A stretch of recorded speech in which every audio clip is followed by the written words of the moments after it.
আসসালামু আলাইকুম, সবাইকে বিডি জবস এখনে স্বাগতম জানাচ্ছি। আমি আহাদ শেখ আছি আপনাদের সঙ্গে। যারা এই মুহূর্তে ফেসবুকে দেখছেন অবশ্যই আমাদের ফেসবুক পেজটি ফলো করে দেবেন, এবং যারা ইউটিউব চ্যানেলে দেখছেন অবশ্যই আমাদের চ্যানেলটি সাবস্ক্রাইব করে দেবেন।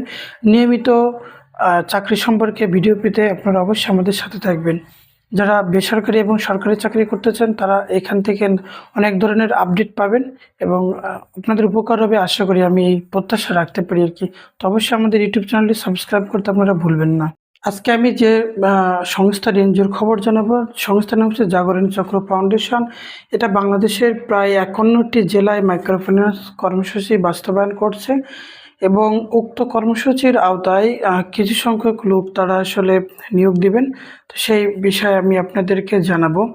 তো প্রথম যে পদে আসলে নিয়োগ দেওয়া হবে সেই পদের নাম হচ্ছে জোনাল ম্যানেজার, উপসহকারী পরিচালক, সার্ভিস গ্রেড 7, এবং এই পদে 2জন লোক নিয়োগ করা হবে। মাসিক বেতন সর্বসাকুল্যে 70,050 টাকা। এছাড়া সংস্থার নিয়ম অনুযায়ী অন্যান্য সুবিধাদি, এখানে শিক্ষানবিশকাল 6 মাস এবং সন্তোষজনক শিক্ষানবিশকাল শেষে চাকরি নিয়মিতকরণ করা অর্থাৎ স্থায়ী করা হবে। যোগদানের তারিখ হতে বাৎসরিক সন্তোষজনক কর্ম মূল্যায়ন ভিত্তিতে পরবর্তী বেতন বৃদ্ধি বিবেচনা করা হবে। কর্মস্থল বাংলাদেশের যে কোনো স্থান। এখানে যে শিক্ষাগত যোগ্যতার প্রয়োজন স্নাতকোত্তর। ঋণ কর্মসূচিতে 2 বছর জোনাল ম্যানেজার সমপদে কমপক্ষে 15টি শাখা পরিচালনা করার অভিজ্ঞতা থাকতে হবে। দায়িত্ব পালন সহ ঋণ কর্মসূচিতে কমপক্ষে 10 বছরের অভিজ্ঞতাও থাকা প্রয়োজন।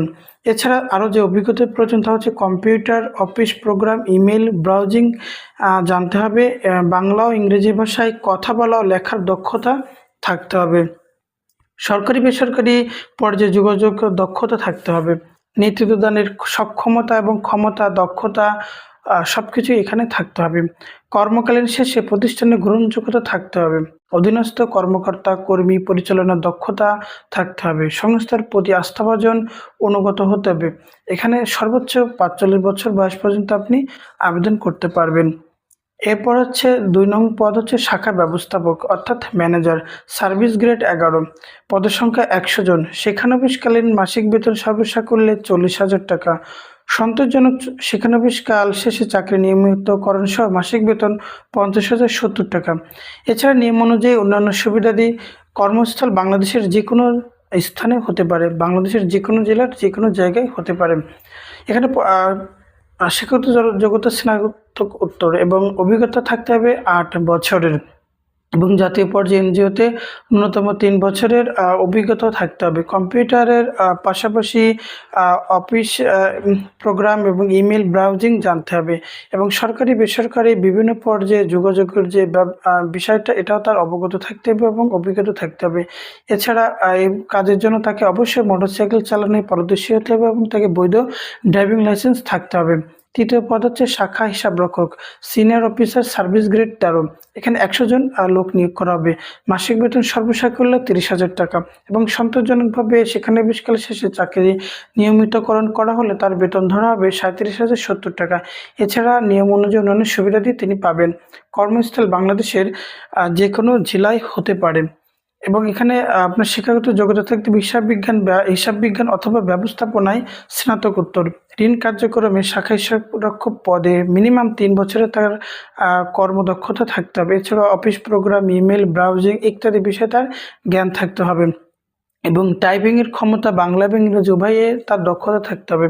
কর্মকালীন শেষে প্রতিষ্ঠানে তার যোগ্যতা থাকতে হবে, এবং তাকে অবশ্যই মোটরসাইকেল চালানোয় দক্ষ, বৈধ ড্রাইভিং লাইসেন্স তাদের অগ্রাধিকার দেওয়া হবে, এবং এই পদে সর্বোচ্চ আবেদনের বয়সসীমা 35 বছর নির্ধারণ করা হয়েছে। চতুর্থ যে পদ সেটা হচ্ছে অফিসার। এখানে গ্রেড হচ্ছে 14, এবং এই পদে 300 জন লোক নিয়োগ করা হবে, এবং এখানে শিক্ষানবিশকালে বেতন ধরা আছে 33,500 টাকা, এবং অন্যান্য সুযোগ সুবিধা থাকছে, এবং এই পদে আপনার বাংলাদেশের যে কোনো স্থানে তার পোস্টিং হতে পারে। এখানে আপনার শিক্ষাগত যোগ্যতা স্নাতক এবং সমমান পাস। ঋণ কার্যক্রমের অভিজ্ঞতা থাকতে হবে, এবং প্রত্যন্ত অঞ্চলের জনগোষ্ঠীর সঙ্গে কাজ করার তার মানসিকতা থাকতে হবে। বাইসাইকেল অথবা মোটরসাইকেল চালিয়ে তার কাজ করার মানসিকতা থাকতে হবে। এছাড়া কম্পিউটার প্রোগ্রামিং অন্যান্য বিষয়ে তার থাকতে হবে। এখানে যাদের বৈধ ড্রাইভিং লাইসেন্স আছে তাদেরকে অগ্রাধিকার দেওয়া হয়, এবং এই বয়স সর্বোচ্চ 35 বছর এখানে নির্ধারণ করা হয়েছে। পঞ্চম যে পদটি হচ্ছে পিয়ন কাম গার্ড চুক্তিভিত্তিক সার্ভিস গ্রেড 17।